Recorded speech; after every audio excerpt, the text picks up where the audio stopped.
All right, we're going to talk about how you create a lot of emotional distress with the stories you tell yourself.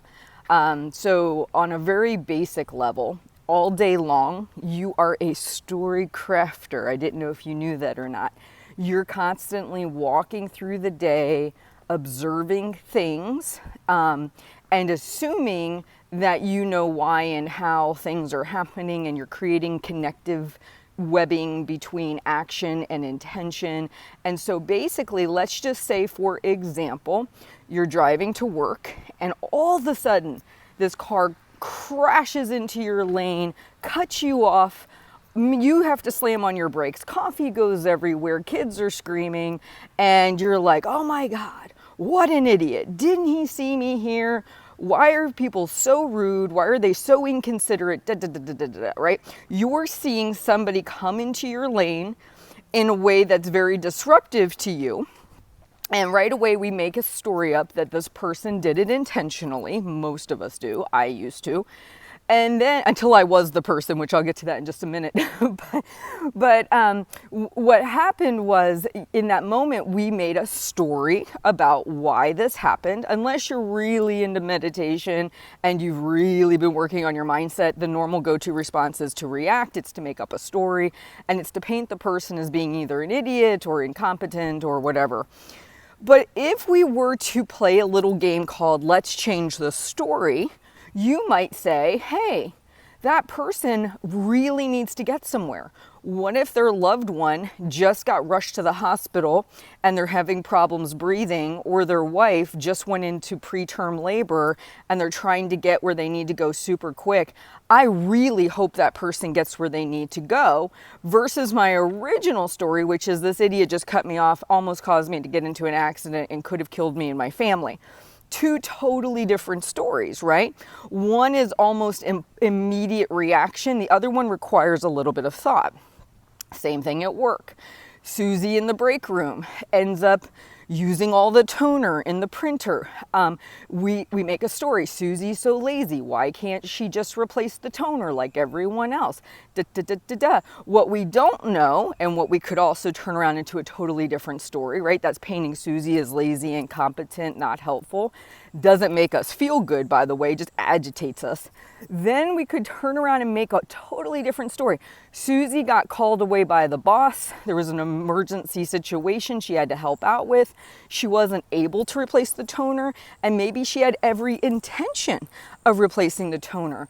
And so in that situation, we view Susie as being a great coworker. She's on top of things. When people need her, she's there. We actually feel differently about Susie in the situation versus the original. Now, these are all very superficial on the surface stories. We do this with our family. We do this with our friends. We do this with ourselves. We really do struggle with this. And so what I'm going to encourage you is try this week to pay super close attention to the stories you make up, because none of it's real. You're making a lot of assumptions about why people do and do not do things. The story you tell yourself influences how you physically feel, mentally feel. Often it can create a situation where you may even eat to cope with it. But in all fairness, how do you know? How do you know why that guy just cut you off in traffic? You don't. And the funny thing is, I used to be the person who got very angry. I was the person who would be like, you idiot, why did you cut me off? Until I did it. I had my two toddlers, both in booster seats. I was trying to give my baby at the time, because my kids are only 3 years apart in age, I was trying to give my baby his bottle, and I was crooking my arm to the back, giving him a bottle, two toddlers yelling at me at the same time, and I accidentally drifted into another lane. I never saw the person. It was not intentional at all. Trust me.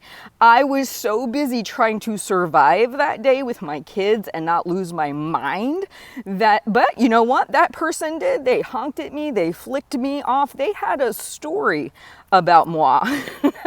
And it was not the truth. And I had this epiphany in the car that day. All those people I had thought were trying to do me wrong in the driving scenario, those people could have been me. Those people could have been trying to deal with two really angry toddlers, a baby who was screaming for their bottle, and they didn't even see me. I wasn't the mission of their driving. Like they were not trying to screw with me. This was totally, I was just trying to get home. I didn't have any awareness of the car behind me. And what that did for me is it gave me a real tangible example of story, of how I need to be super cautious as to the stories I tell myself, because I can't know any of them to be true. I can see evidence. Yes, someone did come into my lane. Yes, Sally did not replace the toner.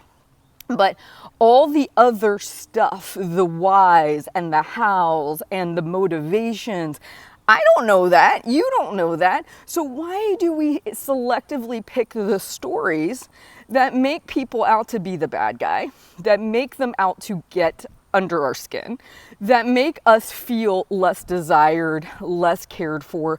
Why not pick the stories that rock our world, that actually make us happy, and or at least give us more empathy and compassion for the other person? Because if we do that, we then change our emotional response to the situation. So I hope this helps. I really have learned to become a better storyteller, which has ultimately helped me with my emotional eating. So I just want to encourage you to give it a try this week and tell me below how it impacts you. Also, please like and subscribe to me on YouTube. I would absolutely love to grow my audience there and help more people. Feel free to share all my video content, and I will talk to you soon.